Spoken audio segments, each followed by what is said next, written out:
What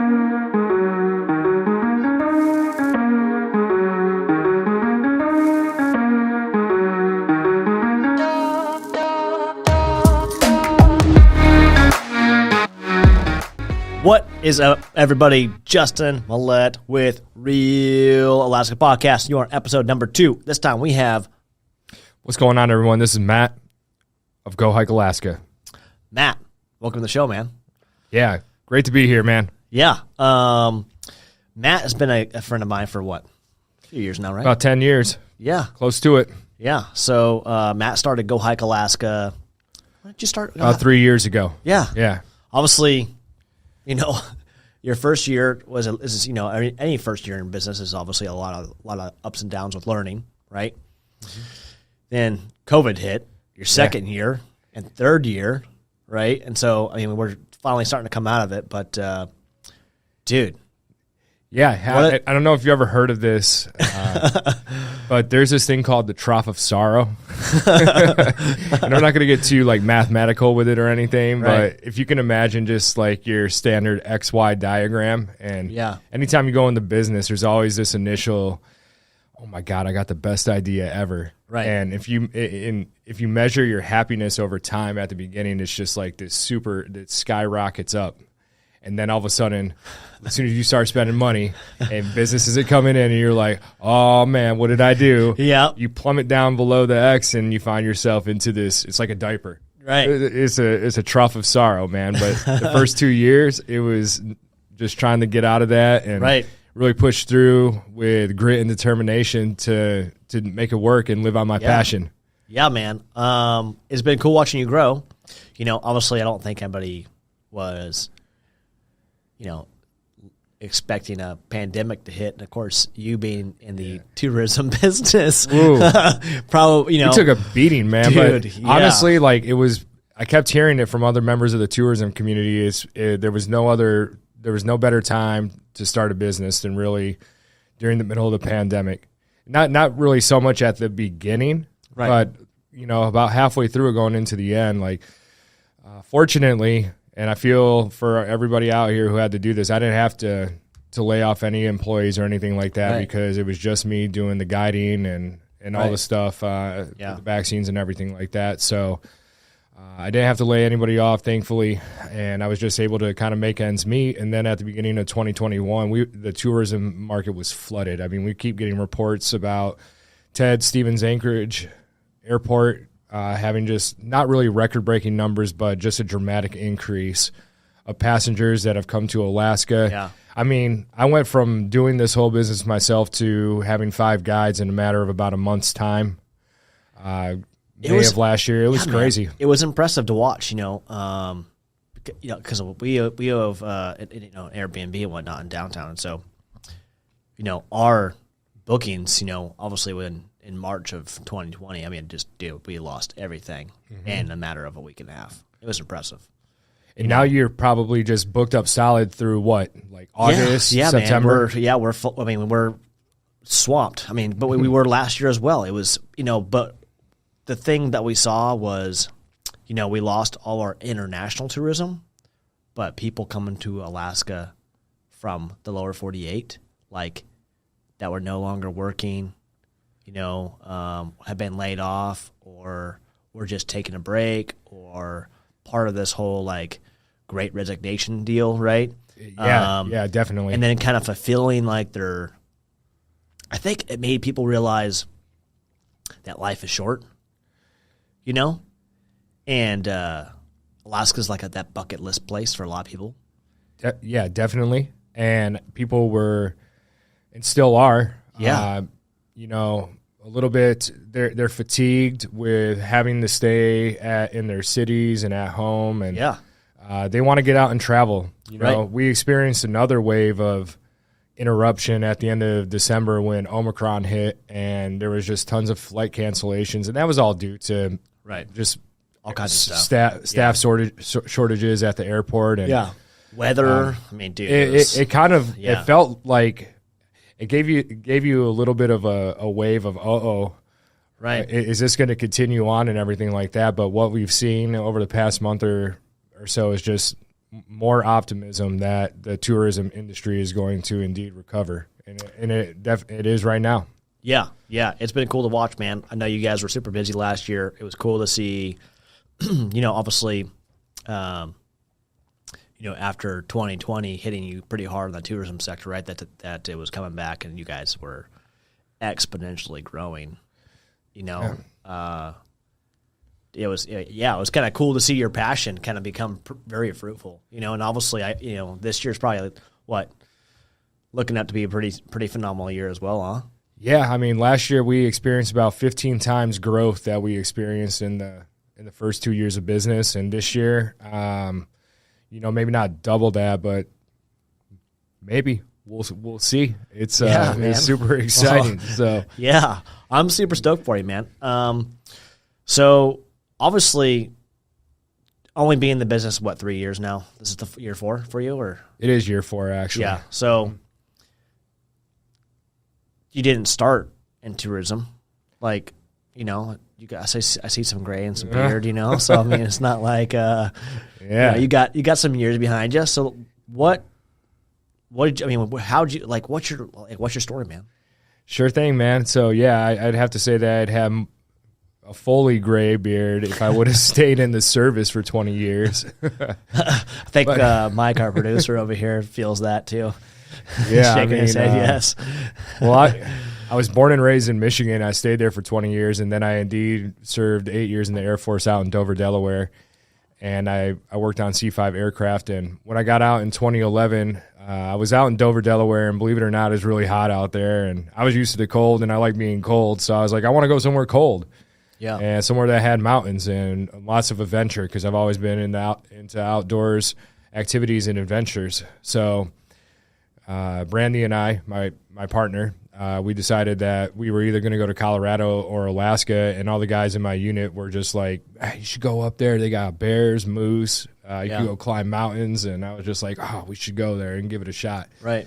And I remember when we first got up here and got through, first two winters, I was just like, can I stay up here? The light and the dark cycles up here they're hard. It's tough for a lot of people. Even this past winter was pretty tough, but now we're coming out of it and we're starting to see more sunlight and everything like that. So when I got up here too, I just went back to school, got my MBA. While I was there, I was a finalist in a business plan competition, actually. I do remember that, yeah. And that was back in 2013. And I was just like, I got this. I had this feeling like I want to do my own thing. Yeah. I don't want to do the standard run-of-the-mill, work a 9 to 5 for a corporation or anything like that. And I experimented with 4 different startups, anything from a military transition service, because I had a tough time transitioning, to making button bouquets. Believe it or not. I think I told you that. You told me about that before. It's ridiculous, right? I was just trying to picture these button bouquets, bro. Just can you imagine just millions of buttons scattered across the house? And no, the only reason why I could not. Okay, so a little backstory on that. My partner and I, when we got married, she made one. And it was very nice. It's beautiful. And yeah, I don't I wouldn't make it a full-time venture or anything, but these things would have sold on Etsy for $25, $30 a pop. So right. I mean, how long does it take to make something like that? Oh, not too long. Maybe an hour or two. So okay. I don't know. I within about 48 hours, I was like, absolutely not. We're not doing that. So I kind of had to just find my way through how to get to where I'm at now, and that included going back into the corporate world, working at First National Bank for about 7 months.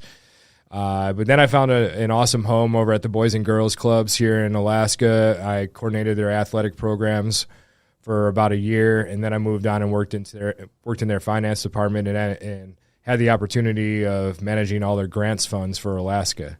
Nice, man. That was really rewarding time there. And about 2018, I started getting the urge to leave again, and I was out on a hike one day out in the Chugach State Park here. And I was just, it was a long one. It was 14 miles. And the last 3 miles of it, I was walking down. It's an area called the Ball Field. It's just this treeless valley that is the size. Its size could hold every single Major League Baseball team's park inside of it. So it's just this massive treeless valley. And I was walking down it, and I was like, oh my God, I was like, I got to do this. This is my passion. This is what I want to do. I want to take people out and show them what Alaska has to offer. And I was like, how do I make it work? And not to go too far with it. I mean, a lot of it had to do with convincing Brandy that it was going to work, that I knew what I was doing.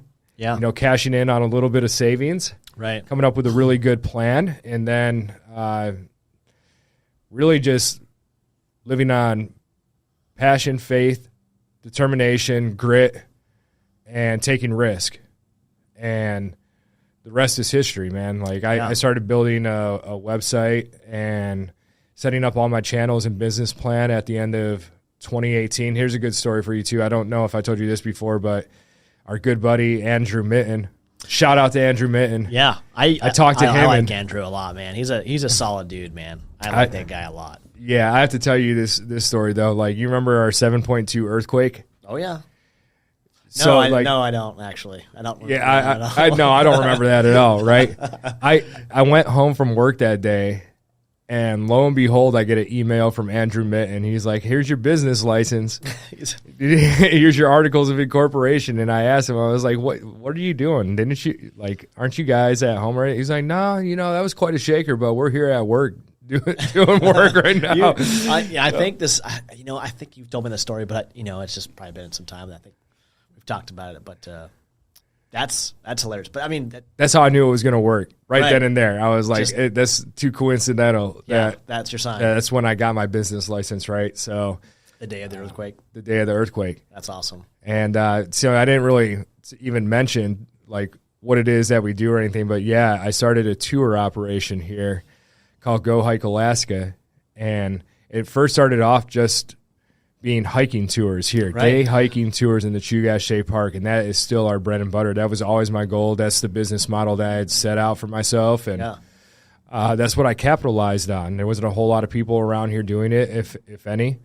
There was a definite need. I can tell you that there's a gaping opportunity there, and I went in and I capitalized on it. And since then, and what I like to tell people is that we're guides to human-powered Alaskan adventure, which means that we focus on doing adventures with our body. Right. I mean, we have a helicopter flight, seeing, and hiking tour, but we don't fly the helicopters. We're doing the hiking portion, right? So all of our adventures incorporate some aspect of moving your body, moving your legs, arms, using your muscles to explore the land. Yeah. And who's your helicopter operator that you guys partner with? Alaska Helicopter Tours. Okay.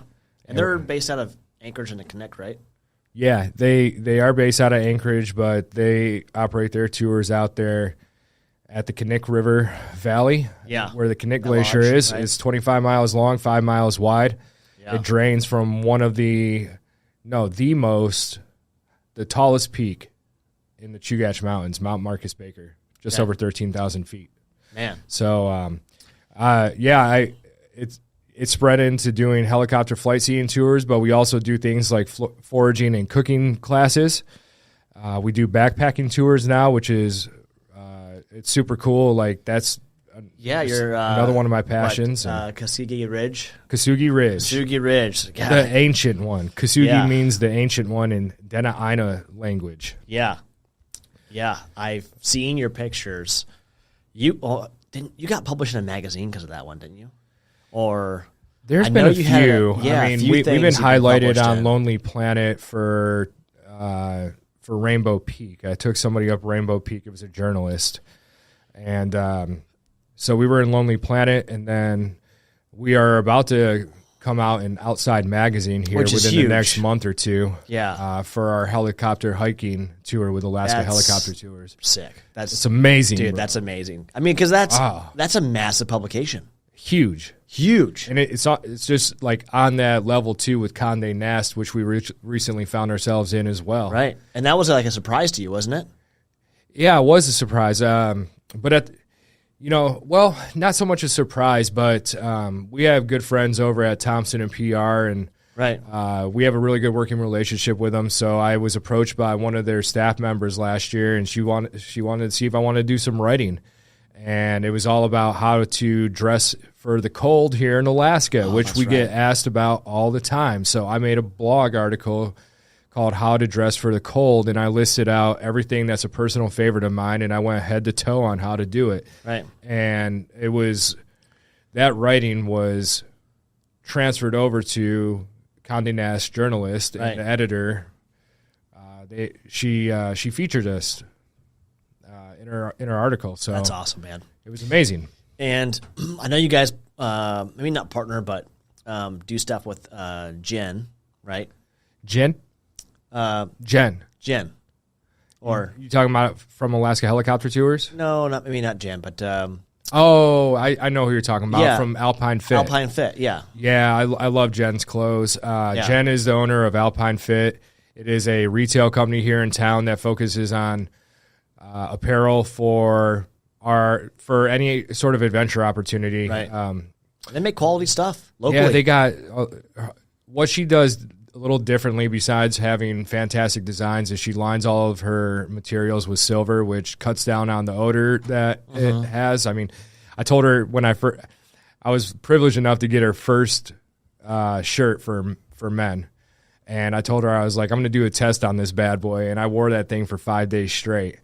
And then I was like, okay, well, maybe I should wash this. People are going to start thinking about what I'm doing, right? But it wasn't probably the shirt. It was just like, no, I was taking showers. I was taking showers. But no, she got some high quality stuff, and you can wear these things for weeks on end out in the backcountry, and it's truly amazing. They're mostly base layers. Okay.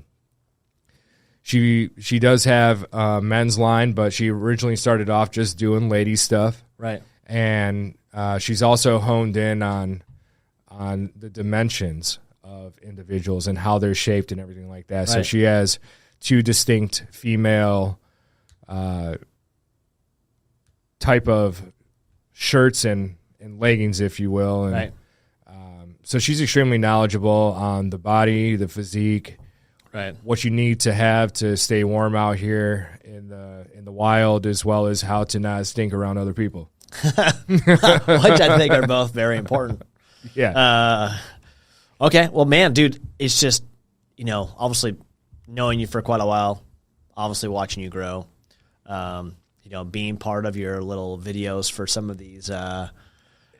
Yeah, we did do that. We did a pitch together. The pitch. That's right. Yeah. It was for a Shark Tank. So the video thing for the Shark Tank, and just seeing the amount of support from other business owners, obviously just shows, the kind of individual that you are, right? Which I agree. You truly are like an awesome person to know. Like you're one of those caring business owners that has so much passion for what they do, man. It's like one of those businesses that you see and you see someone, the owner of it, like push and push and push, right? And you're just like inspired, like 100%. I'm so inspired by how much you push through, especially after just like your second year in business was just crushing, man. Yeah, you remember how it would be a long time before I forget our conversation, if ever, at Alyeska Resort last year, because I was in a bad spot. Like I was wondering if I was going to be able to survive at that point. Like there was hardly anything in my bank account. I was operating out of a Dodge Dakota, taking 4 people out at a time, and I was just like, do I keep going, or is this the time that I'm going to fold? And I don't do that. I'm not a quitter, man. Right. And I held on a little longer, and then boom, it blew up. It happened. Yeah. And the same thing can be said for yourself too. I mean, you're truly an inspiration as an entrepreneur as well. I mean, I've seen you grow your team from just yourself to a team of almost 11 now. Like you got 10. So that's truly inspirational, and it's humbling too to hear words like you just said, Justin, about the passion and everything. And because I do consider myself a caring and kind guy, and I am very passionate. Yeah. But I think that the same thing, like, your words of encouragement and support can also be said for many businesses in Alaska. I mean, in the tourism industry, I've had extreme amounts of support. We have lots of partners that we work with. We all work really well, even with our competitors. Right. You always got to think win-win in this game, right? Yeah, 100%, man. Yeah. And because I just having our different conversations just over the course of the last few years as you're growing this company, you can tell and the tourism industry is very small in Alaska. Like as far as the operators, right? Yeah, yes and no. Like in terms of operators, yes. Tourism industry is the third largest industry in all of Alaska. Right. But you have to include in the cruise lines, the volume of people going through them. But there's travel advisors and hotels, accommodations, and things like that too. But for tour operators, niche. It is Small. pretty niche, especially for what we do, which is adventure-based activity. Yeah, and there's not a lot of people. I mean, there of course because we have such a large, robust tourism industry, right? But it doesn't seem like there's quite a large amount of people that supply those niches. It seems pretty selective. It's all about figuring out how to tap that market because it is a very big pie. And if as a business owner, I want to keep expanding my sliver, so I got to look at how to get more and more people into what I do. And again, like as I mentioned before, we do foraging and cooking classes now, and we're doing a city tour with Anchorage Trolley, and we are also doing backpacking. So you could see that I'm diversifying my portfolio here. Yeah. And pretty soon we're going to be doing hiking and rafting combo tours, intro to rock climbing. Awesome, man. Yeah. I'm currently looking at a few cities that we could expand into here in Alaska. So, as we grow, that's part of my strategy. I'm going to keep the secrets to myself, obviously, but I'll tell you just enough about where we're going. You got to tell you a little bit about our vision and everything, but it is about expanding about our activities, and as long as they fall within the realm of that human-powered adventure and it features a little bit of hiking or walking, we're gonna do it. Yeah. Who knows? We might even be taking kayaks up into the Glen Alps on a winter day and using and going down a slope in them. That'd be cool. Yeah, you ever heard of that? I have. I've seen some YouTube videos on that stuff.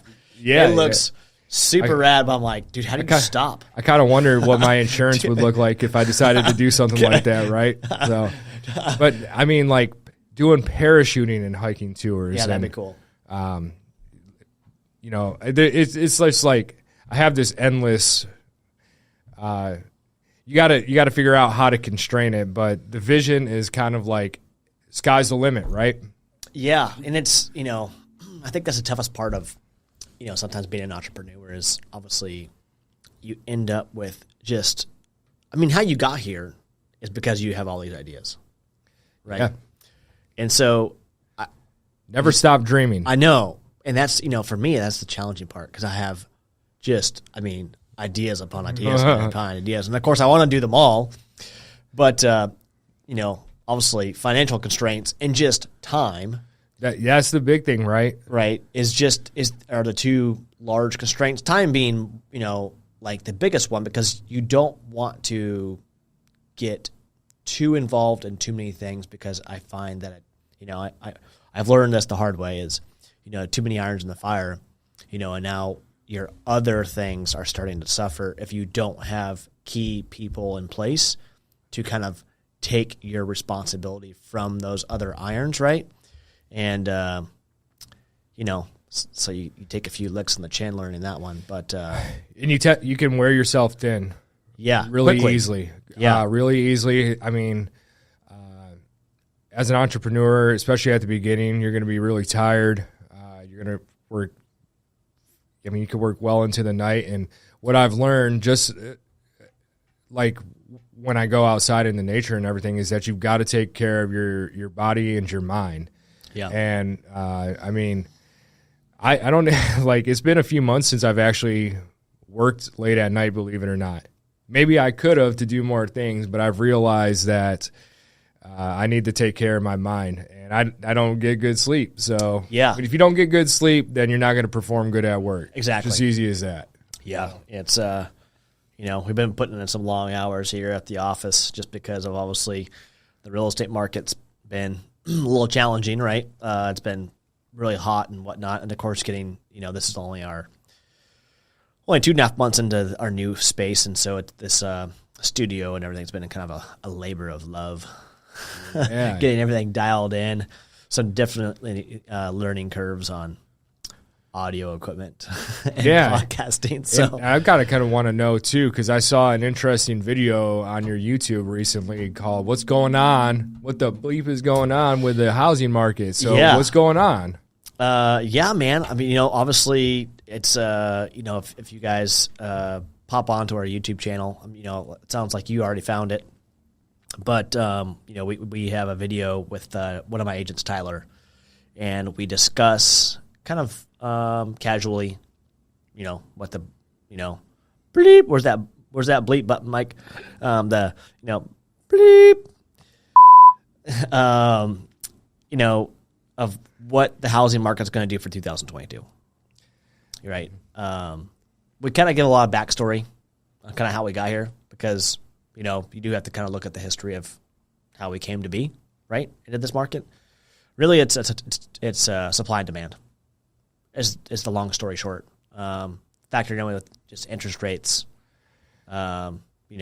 Just nationally, we have a major housing shortage. So are you seeing more developers and designers of houses building new houses, or are they on hold right now because of supply chain issues? And builders are building as fast as they can. Mm-hmm. We have supply chain issues. We have labor shortage. Yep. There's a bunch of factors going into it. But I mean, all across the country, builders are busy, very busy. Right. They're of course, anchors were landlocked. There's not a whole lot of land left, and it's a lot to build here in Anchorage. Obviously, the valley's booming because they have a ton of space to build. So they have like 12 or 13 subdivisions going in simultaneously right now. Yeah. I mean, thousands of homes being built right now out in the valley. Because, also, I think a factor of that too is also, like some political stuff between Anchorage and the valley as far as, permitting and, how the city is kind of putting into place, stuff that enables business growth and growth of the city and that kind of stuff, right? Just because you talk to some of the builders who build in the valley and then build in Anchorage, and there's a substantial difference in fees and permits and inspections and all that stuff. And the ease of getting that stuff done is substantially different between Anchorage and the valley as well. Yeah. So, I think, there's going to be a cause and effect to having too tight of regulations and too loose, Yeah. So finding that balance with, with builders and all that kind of stuff is going to have an impact on things. But like I said, really, I think the biggest thing right now is it's supply and demand factor with low interest rates, and that's creating a kind of a whirlwind of a real estate market. So, well, it's no better time to learn a skilled trade like construction than it is right now.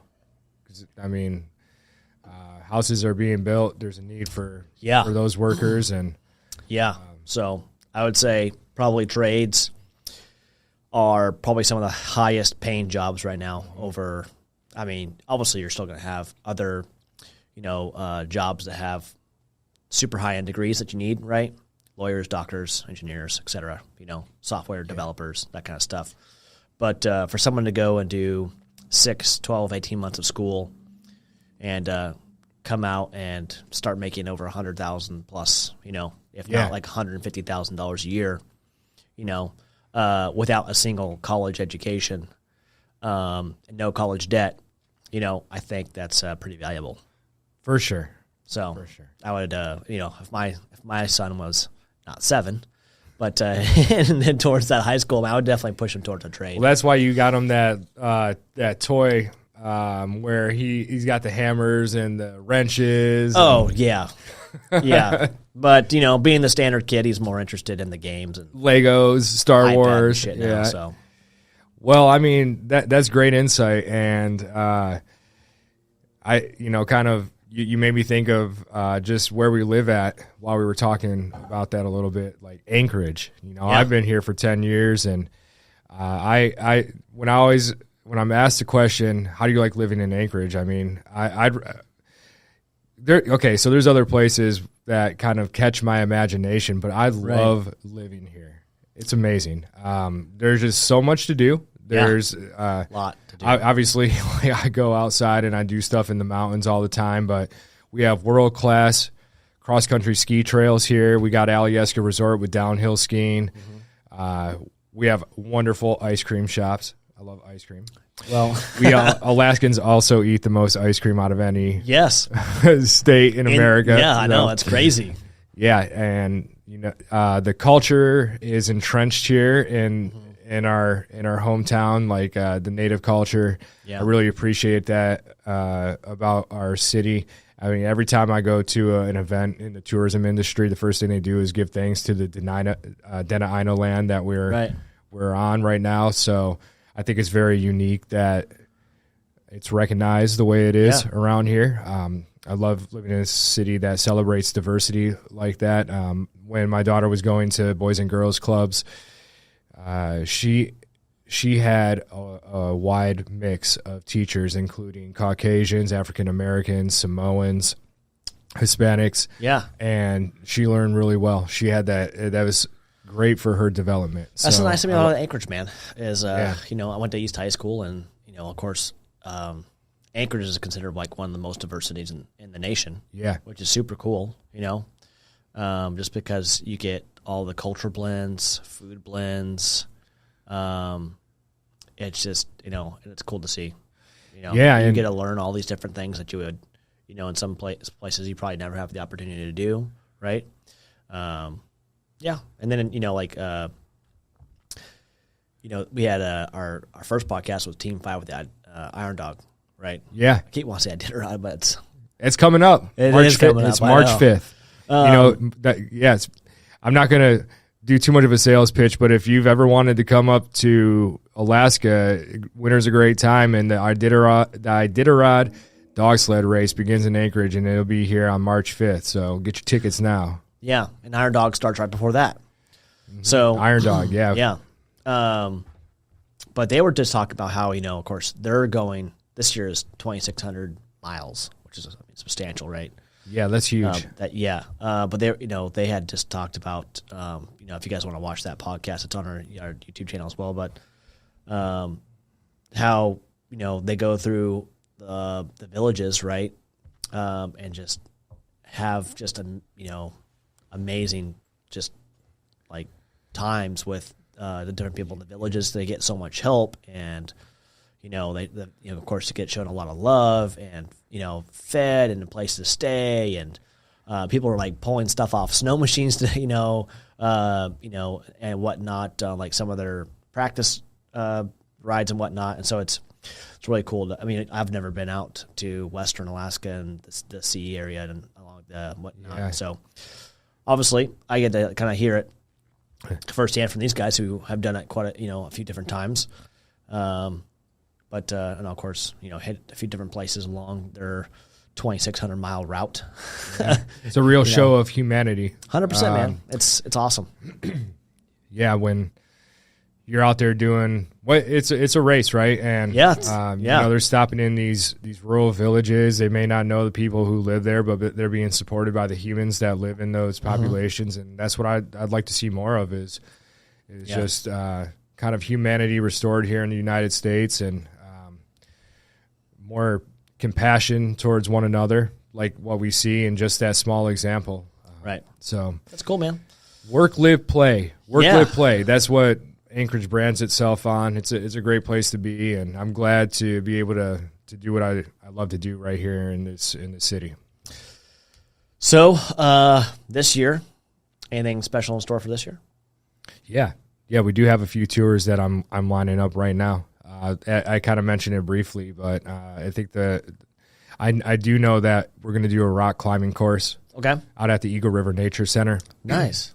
They got a few sports routes out there, so it's looking like we could probably do an overnight trip out there including rock climbing. So it'd be a short hike to our base camp. I'm thinking about renting out some of the yurts there. That'd be cool. I'm going to have to do it right now because they're booking up. Right. But yeah, setting up a base camp at the yurt, and it only takes about 2 miles to get there. And we'll just drop our gear and head right out to the crag and set up. And we have trained, experienced guides working with us this summer. They graduated from the National Outdoor Leadership School. Okay. That's where I went. We both, our guides here this summer, we got 2 of them. They graduated from a 90-day outdoor educator semester. So just imagine yourself living outside for the better part of about 90 days. Dude, that's a long time, man. It's insane. It's so insane.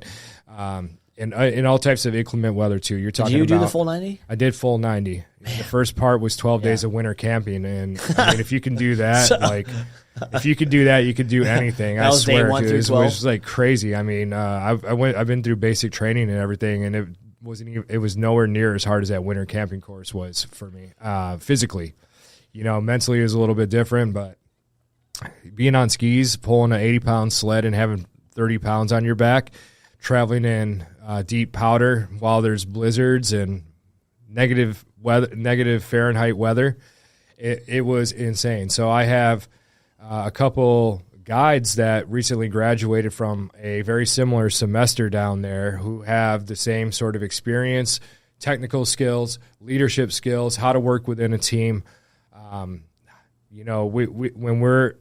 I was on this course with them, we were talking about inclusivity, being accepting of all types of people, whether it be a he, her, or them.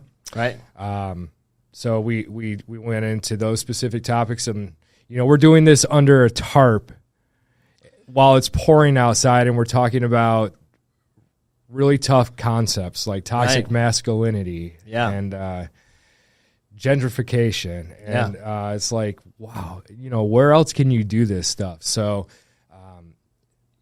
you get to experience this in my class there was 15 other students, and you have to imagine, like, we're in tents together, sleeping in groups of 4, we're cooking in groups of 3 to 4 for about 90 days. So there's times where you don't want to see another person, and then you're just like, I love you, come give me a hug. So you kind of build up this personality, develop a certain set of behaviors and respect for one another out there in the wilderness. And I'm glad to be having these 2 members on my team this summer.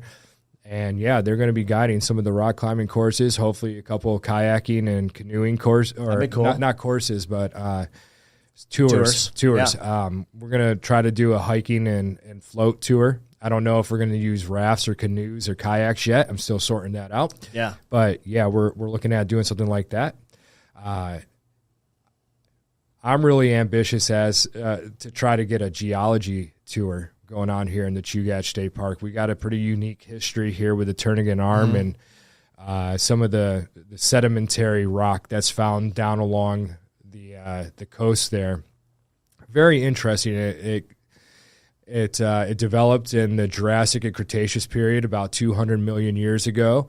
And we got really cool examples of just a few years before I was born. Yeah. So these are the things you get to learn about with us too, because I'm really I'm a naturalist. I love studying about life and physical sciences, and there's just unique examples all over the place, it ranges from our geology here to the vegetation, both in the forest and in the alpine. Like, I've never been into the alpine before I came up here, and it's just a totally unique area. And while it looks like nothing grows out there, there's just tons of life. I mean, it's all plants that grow very small, low to the ground, but there's just loads of diversity out in the alpine. Yeah. So, these are just some of the things that I love and get to share with people. But a geology tour. That's what I really want. Yeah, man. I want to do that this summer too. That sounds pretty cool. I'm not, too big into rocks, but you like bears though, right? Yeah. What about moose? I'm seeing moose now after I had that moose liver. Oh, I know, right? Yeah, man. I know you guys are going to do well. just because how much passion you have, with all the stuff you do. And, of course, all these new tours. So just finding the people to find tours that fit different needs. Exactly. Again, there's like what I've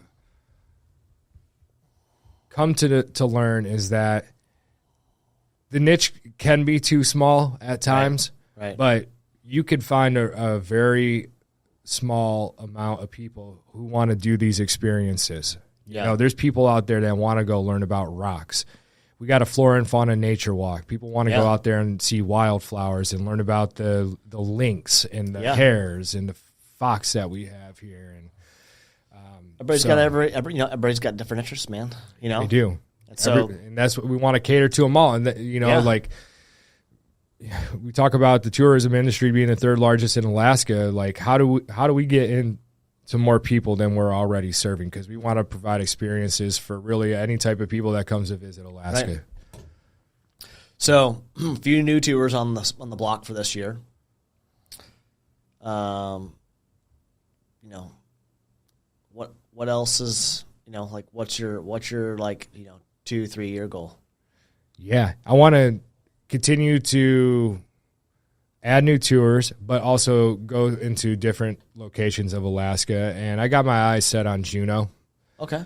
Yeah, there's a good chance that we would be able to do the same kind of tours down there that we do up here, especially with cruise lines coming through there. We want to cater to the people that are coming through Juneau. I can see that.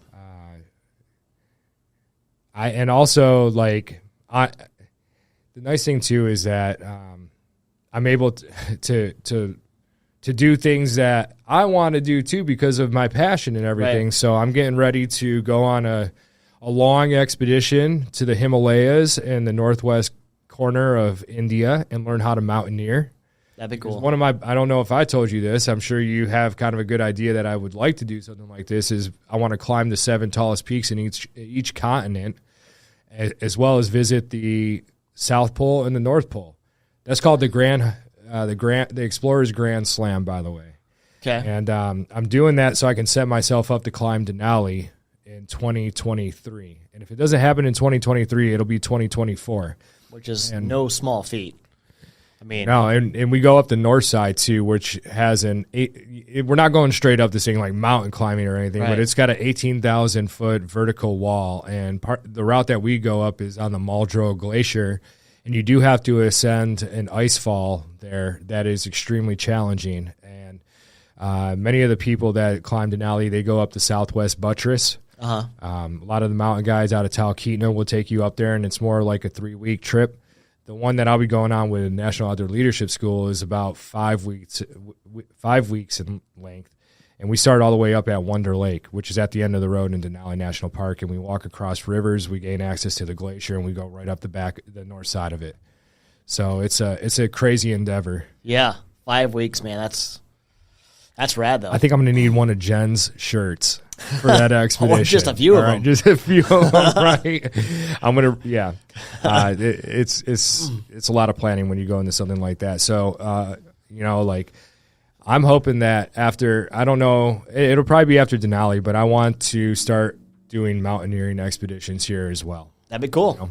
That'd be cool, man. That would be an awesome deal, man. Just to go from like a few years back, just starting, guide, tour operating, like obviously short hikes locally, to guiding some of the tallest. Maybe even Denali. Yeah. Maybe even Denali. If they have an opportunity for me to get a permit out there, maybe even Denali. And that was another reason why I wanted to start my business back in 2017 too, is because I kept seeing it across the Cook Inlet, which is another fantastic opportunity we have here in Anchorage. We get to look at the tallest peak in North America at times. Yeah. Only shows its face 2 out of every 10 days on average. But I kept looking at it, and I'm like, man, how am I going to get up there? Because not only do you need the technical skills, it costs a lot of money. Yeah, I mean, you're talking about like $10,000 to get up that. And, right. But I knew that if I did it right and I planned it and acted strategically, I could get myself up there somehow, some way. Right. And I'm right around the corner from being able to do so. Awesome, man. Yeah. Yeah. Okay. Well, obviously, hearing you come on and talk about Go Hike Alaska. And like I said, we've been friends for a long time. Yeah. So watching you grow, brother, has been super rad.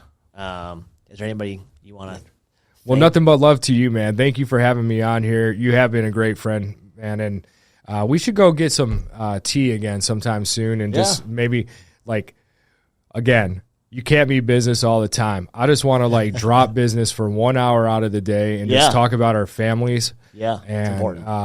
And have that kind of moment together. I try to do that on a weekly basis right now. It is all about mental, physical, and spiritual wellness for me, and I think it should be. It would be a good practice for anybody. Going outside is equally as important. So if you, I think I said this to you recently, but if you haven't been outside recently and just been aware of where you're at, go outside and breathe some fresh air. Yeah. You don't have to go into a mountain. Just go breathe the fresh air, walk around your block, and just experience what the world has to offer. There's so much more than in the inside of our homes. Oh, man, I fully agree. Well, man, anybody you want to thank real quick? Yeah, I'd like to thank Brandy, actually, because she's been a pillar of support through my journey, and there were many times where I wanted to quit, and she more or less wouldn't let me. You know, she is the most risk-averse person I know, but has magically transformed into somebody who does accept risk and actually, like, more than accepts it, she likes to capitalize on it. You know, that's not the best word to say, but she likes accepting risk, and because she knows that if you do that, then you can accomplish anything that you put your mind to. Right. Never stop dreaming. Always keep believing. You'll make it happen. If you want something, then go out and get it, man. Yeah. Juice is worth the squeeze. Juice is worth the squeeze. I've never heard that, man. That's great. I'm going to have to borrow that. Borrow away, sir. All right. Well, cool, man. It was a pleasure having you on the show. Likewise, friend. Thanks for coming out, man. Yeah. I'm sure we'll see you together here soon. Yeah. I'm off to go ski, y'all. All right. Yeah. All right. All right. Bye, guys.